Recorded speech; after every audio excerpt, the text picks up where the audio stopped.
Did you know there's a food consumed by more than 800 million people daily that can kill within hours? And that this same food is present on the tables of practically every Brazilian family?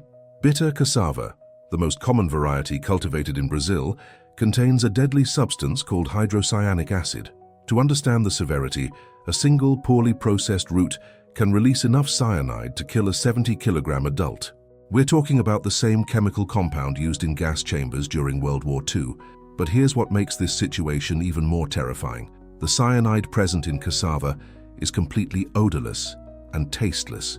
You can't smell it, you can't taste it, but it's there waiting for the right moment to attack your central nervous system. The concentration of hydrocyanic acid in bitter cassava can reach 400 milligrams per kilogram of fresh root. To put this in perspective, just 50 milligrams is enough to kill a 10-year-old child. This means a single slice of poorly processed cassava can contain enough poison to cause a family tragedy. What few people know is that there are two main varieties of cassava, sweet and bitter. Sweet cassava, also known as yucca or mandioca, contains low levels of cyanide, usually below 50 milligrams per kilogram. Bitter cassava can contain up to 8 times more of this deadly substance. The problem is that visually they are almost identical. The difference lies in microscopic details that only experts can safely identify. The skin may have slightly different tones. The pulp may show subtle color variations, but these differences are so small that even experienced producers can get confused.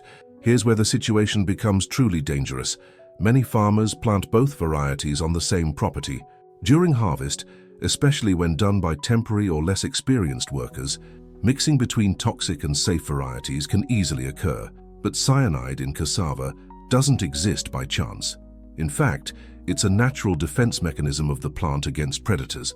When the root is damaged, whether by insects, animals, or the harvesting process itself, specific enzymes break down compounds called cyanogenic glycosides, releasing free hydrocyanic acid.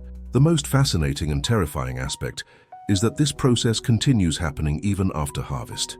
Freshly pulled cassava remains alive for several hours, and its enzymes remain active. This means toxicity levels can increase significantly in the first 24 hours after harvest, especially if the root is stored in inadequate conditions. Ambient temperature plays a crucial role in this deadly process. On hot days, above 30 degrees Celsius, enzymatic activity accelerates dramatically. What was cassava with acceptable cyanide levels in the morning can become lethal by the end of a hot day. That's why the time between harvest and processing is literally a race against death. There's another factor few know about: plant stress during growth. Cassava that suffered drought, pest attacks, or nutritional deficiency produces more cyanogenic glycosides as a survival mechanism. This means prolonged drought can transform even sweet varieties into chemical bombs. Soil also directly influences toxicity. Acidic soils with pH below 5.5 cause the plant to absorb more compounds that will be converted to cyanide. Regions with naturally acidic soils, like much of the Amazon, systematically produce more toxic cassava. But perhaps the most disturbing aspect is how cyanide acts in the human body. When ingested, it binds to hemoglobin in the blood, preventing cells from receiving oxygen. It's as if the person is suffocating from the inside, even while breathing normally. The first symptoms, headache, nausea, and dizziness, can easily be confused with common indisposition. In cases of acute poisoning, progression is rapid and devastating. After initial symptoms, the victim may experience breathing difficulties, convulsions, and within hours, coma and death from cardiorespiratory arrest. The cruelest part is that throughout this process, the person remains conscious until the final stages. Chronic intoxication, resulting from regular consumption of small amounts of cyanide, is even more insidious. It can cause permanent neurological damage, thyroid problems, and a condition called konzo, irreversible leg paralysis that affects thousands of people in Africa, where poorly processed cassava is regularly consumed. Epidemiological studies reveal alarming data. In the Democratic Republic of Congo, where cassava flour is the staple food, more than 100,000 people suffer from konzo.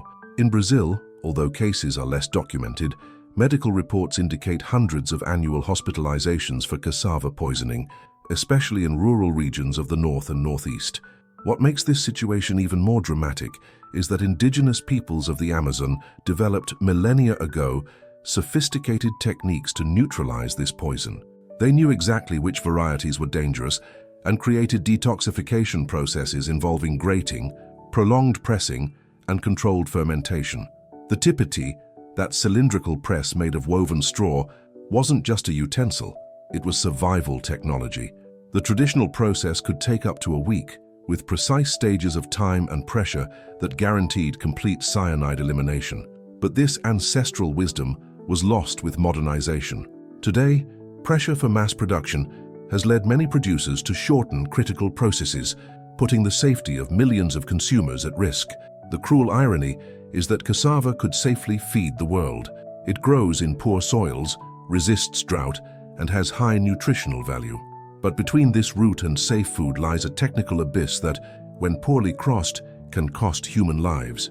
There's a moment during cassava flour production when the difference between food and poison is literally in degrees Celsius. A process that seems simple, heating cassava mass in ovens, is actually a surgical precision operation where a temperature error can keep lethal toxins active in the final product.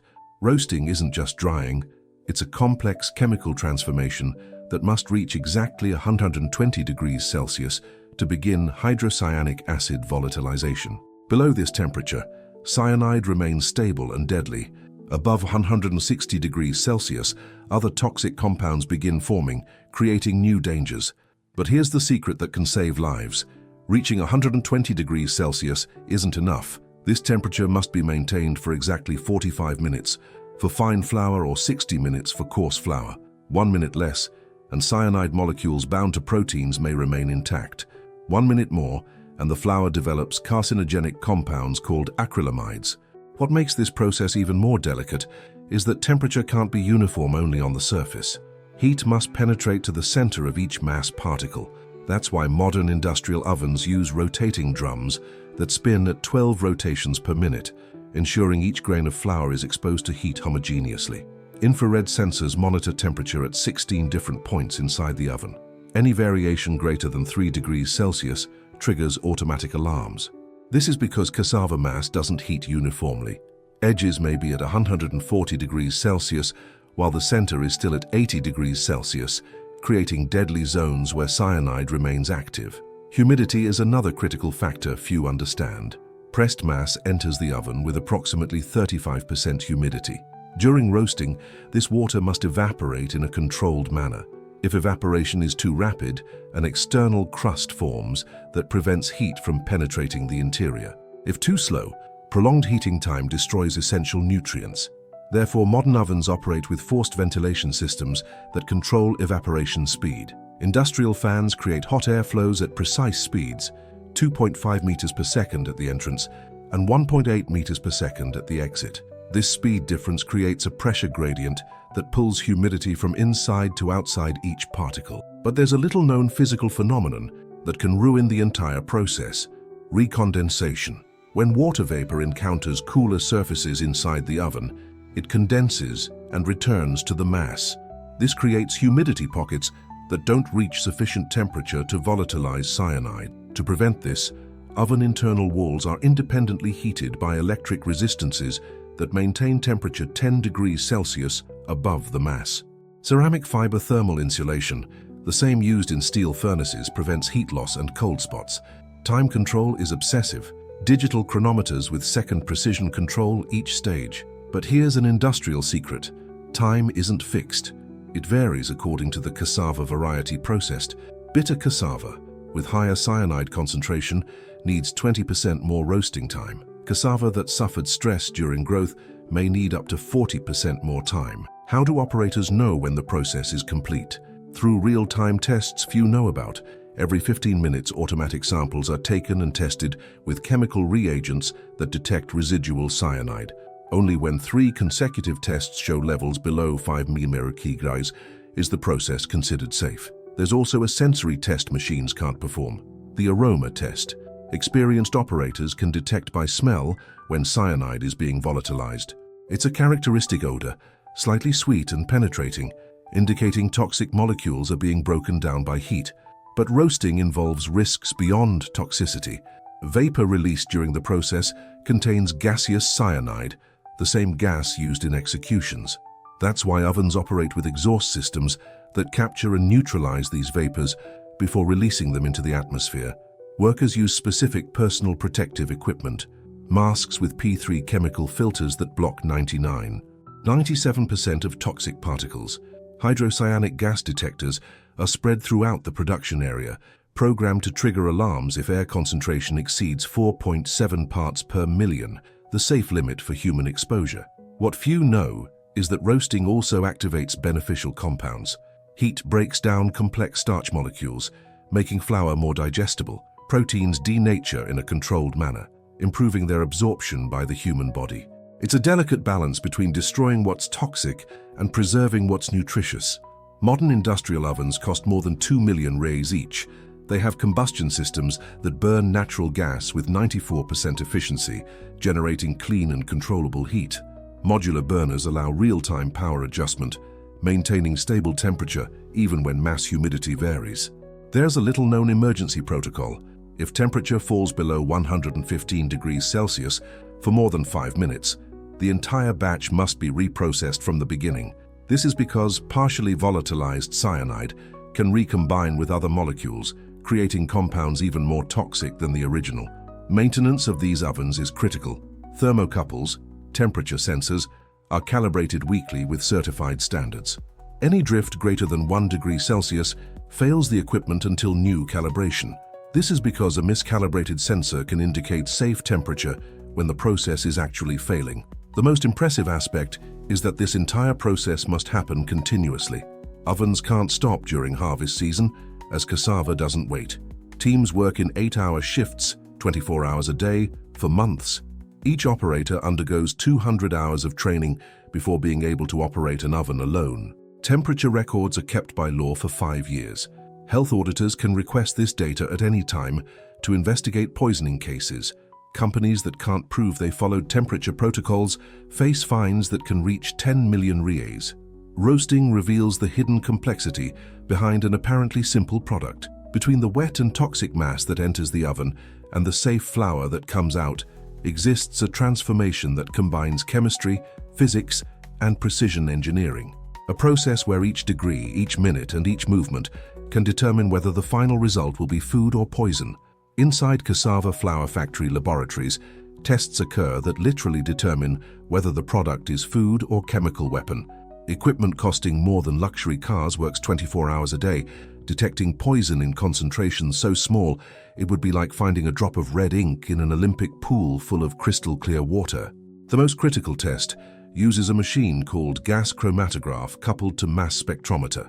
This equipment, costing approximately 800,000 reais, can identify and quantify hydrocyanic acid in concentrations of 0.1 milligrams per kilogram. To understand this precision, it's equivalent to detecting a sugar grain dissolved in a ton of flour. But here's the secret that can save lives.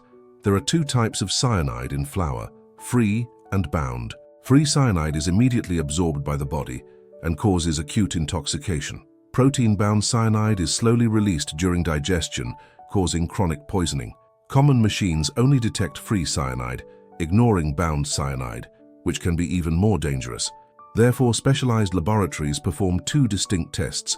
First, free hydrocyanic acid determination using distillation with tartaric acid. Flour samples are heated to 100 degrees Celsius in acidic environment, releasing all free cyanide in vapor form.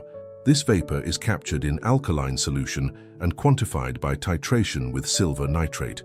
The second test is even more complex: total cyanide determination. The sample is digested with concentrated sulfuric acid at 180 degrees Celsius for 4 hours. This extreme process breaks all chemical bonds, releasing even the most strongly bound cyanide. Only after these 2 tests is it possible to determine if flour is truly safe. There's a little-known international protocol that determines safe limits. Cassava flour must contain at most 10 milligrams of total cyanide per kilogram of product. But here's the scary detail. This limit was established for healthy 70-kilogram adults. For children, elderly, or people with liver problems, even these safe levels can be toxic. The most impressive test happens with laboratory animals. Wistar rats are fed exclusively with flour samples for 14 consecutive days. Veterinarians monitor body weight, water consumption, behavior, and neurological signs. Any alteration, from appetite loss to tremors, automatically fails the entire batch. These bioassays reveal toxicities that chemical analyses don't detect. Some flours may have acceptable cyanide levels, but contain other compounds formed during inadequate processing. Only biological response from living organisms can identify these hidden dangers. Laboratories maintain colonies of 500 rats specifically for these tests. Animals are raised in controlled environment with standardized diet and free from contaminants. Each rat costs approximately 200 reais to maintain during the test period, but this is the only reliable way to guarantee food safety. There's another test few know about: thiocyanate determination in urine. When the body metabolizes cyanide, it produces thiocyanate as byproduct. Factory workers take monthly urine tests to detect chronic poison exposure. Levels above 5 mg/L indicate occupational intoxication and immediate work removal. Automatic sensors spread throughout the factory detect gaseous cyanide in air in real time. These detectors use electrochemical technology with electrodes that react specifically with hydrocyanic acid molecules. When concentration exceeds 4.7 parts per million, sirens trigger and emergency ventilation systems activate automatically. Quality control goes beyond cyanide detection. Electron microscopes examine flour structure at magnifications up to 10,000 times. Technicians look for skin fragments, which concentrate 80% of cassava's total cyanide. A single 0.1 mm skin fragment can contaminate kilograms of flour. Microbiological tests are equally rigorous. Petri dishes with specific culture media detect pathogenic bacteria like Salmonella and E. coli. But there's a more specific test: detection of aflatoxin-producing fungi. These toxins are carcinogens 100 times more potent than DDT and develop when flour has humidity above 13%. X-ray fluorescence spectrometers analyze flour's mineral composition. Elevated manganese levels may indicate cassava grew in contaminated soils. Presence of lead or cadmium automatically fails the batch, as these metals potentiate cyanide toxicity. pH testing is more critical than it seems. Safe flour must have pH between 5.5 and 6.5. Values below 5.0 indicate inadequate fermentation during processing, which may have produced toxic organic acids. Values above 7.0 suggest alkaline contamination, which can mask cyanide presence in conventional tests. Laboratories maintain samples from each produced batch for 2 years in freezers at 80 degrees Celsius. This allows retroactive investigation in intoxication cases. When someone is hospitalized for suspected cassava poisoning, these samples are analyzed to identify the problem's origin. There's an emergency protocol for suspicious batches. When tests indicate borderline cyanide levels, samples are sent to 3 independent laboratories. Only if all 3 confirm safety is the product released. This process can delay commercialization for weeks, but it's the only guarantee that toxic flour doesn't reach consumers. Specialized technicians undergo 6 months of training before being able to perform these tests alone. They learn not just procedures, but also to recognize subtle contamination signs. Changes in flour color, texture, or aroma can indicate problems machines don't detect. Personal protective equipment in laboratories is military grade. Full-face masks with P3 filters block 99.97% of toxic particles. Double nitrile gloves prevent cyanide absorption through skin. Tyvek suits are discarded after each test to avoid cross-contamination. Equipment calibration follows international standards. Certified reference solutions with known cyanide concentrations are used daily to verify instrument precision. Any drift greater than 2% fails equipment until new calibration, with standards traceable to the National Institute of Metrology. Most impressive is the speed of these tests.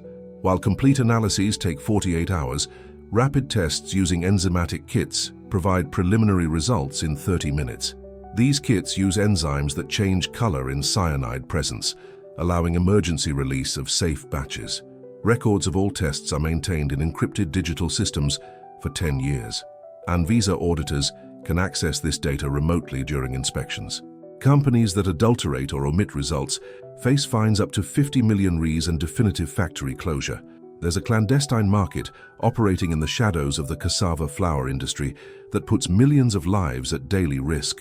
Recent investigations revealed criminal schemes where companies deliberately mix bitter cassava flour, the lethal variety, with safe flour to reduce production costs by up to 60%. This practice, known in the industrial underworld as reconstituted flour, works in a simple and deadly way. Producers buy bitter cassava at prices up to 70% lower than the sweet variety. They process this toxic raw material using accelerated methods that don't completely eliminate cyanide, then mix the final product with safe flour in calculated proportions to mask toxicity.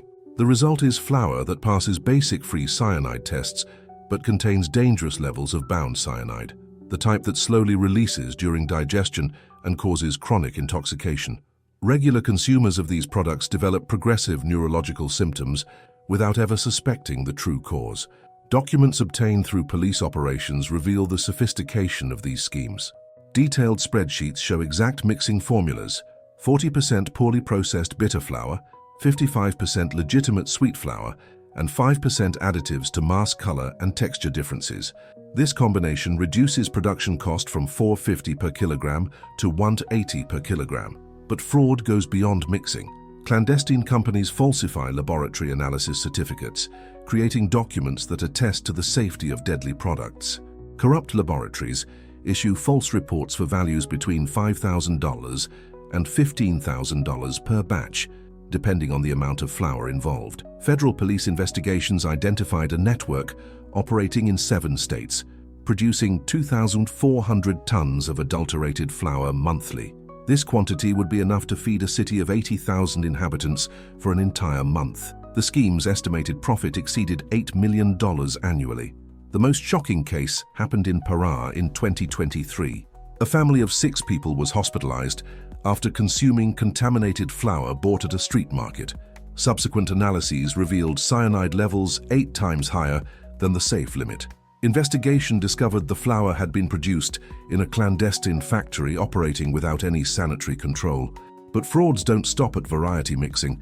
There's a parallel market for waste flour, product rejected in quality controls that should be incinerated but is illegally resold to small producers. This flour, already considered unfit for consumption, is reprocessed with chemical additives to mask problems. Prohibited additives are routinely used to accelerate detoxification processes. Sodium hydroxide, caustic soda, is added during washing to neutralize acids but creates carcinogenic byproducts. Hydrogen peroxide is used to bleach flour darkened by inadequate processing but leaves toxic residues. Internal documents from an investigated company reveal criminal protocols. Batches failed in cyanide tests were corrected through mixing with imported flour of dubious origin. Sanitary certificates were falsified using stamps stolen from regulatory agencies. Expiration dates were altered for already expired products. The most sophisticated scheme involves fraudulent importation. Cassava flour produced in countries with less rigorous sanitary controls enters Brazil with false documentation, declared as tapioca flour or modified starch. This flour, which doesn't meet Brazilian safety standards, is mixed with national products and commercialized as premium. Independent analyses conducted by federal universities found alarming irregularities. Of 200 flour samples collected in markets and popular fairs, 23% showed cyanide levels above permitted limits. More shocking, 8% contained cyanide in concentrations potentially lethal for children. There's also labeling fraud. Industrialized products with chemical additives are sold as traditional or artisanal flour. Organic certification seals are falsified using domestic printers and common paper. Consumers pay up to 300% more for products they believe are natural, but which are actually more toxic than conventional flours. The black market operates through complex distribution networks. Middlemen buy contaminated flour at derisory prices and resell to small merchants who don't perform quality tests. Street markets, neighborhood stores, and street vendors become final points of this deadly chain. Adulteration techniques have become increasingly sophisticated. Corn flour dyed with red coloring is mixed to increase volume. Wheat bran is added to alter texture. Modified starch masks consistency differences. These mixtures not only dilute the original product, but can create new toxicities. Documented cases show the situation's gravity. In Roraima, 23 children from a rural school were hospitalized after consuming school meals prepared with adulterated flour. In Sergipe, a producers' cooperative was closed after investigation revealed 80% of its production contained illegal contaminant levels. Inspection faces enormous challenges. There are more than 15,000 registered cassava flour producers in Brazil, but only 200 specialized inspectors to monitor the entire production chain. This means each inspector must cover 75 producers, a practical impossibility that facilitates clandestine operations. Fraud detection technologies are evolving, but criminals also adapt. Rapid tests that detected simple adulterations became ineffective against sophisticated mixtures. Laboratories need to use cutting-edge equipment, like high-resolution mass spectrometers, which cost more than $2 million each. The public health impact is devastating. Epidemiological studies estimate that chronic intoxications from adulterated flour affect between 50,000 and 80,000 Brazilians annually. Symptoms include persistent headaches, memory problems, muscle weakness, and in extreme cases, irreversible paralysis. Recent police operations seized sophisticated equipment used for falsification. Industrial printers to produce false labels, automatic packaging machines to repackage expired products, and even clandestine laboratories equipped to produce fraudulent reports. The Federal Revenue identified suspicious financial movements that reveal the problem's economic dimension. Shell companies moved $45 million in 2023 through operations related to illegal adulterated flour trade. Bank accounts in tax havens received millionaire transfers of undeclared origin. Consumers can protect themselves by following specific guidelines. Buy only from brands registered with Anvisa, verify that packages have intact seals and traceability codes, be suspicious of very low prices, and demand invoices for all purchases. Safe flour is expensive to produce. Very low prices always indicate problems.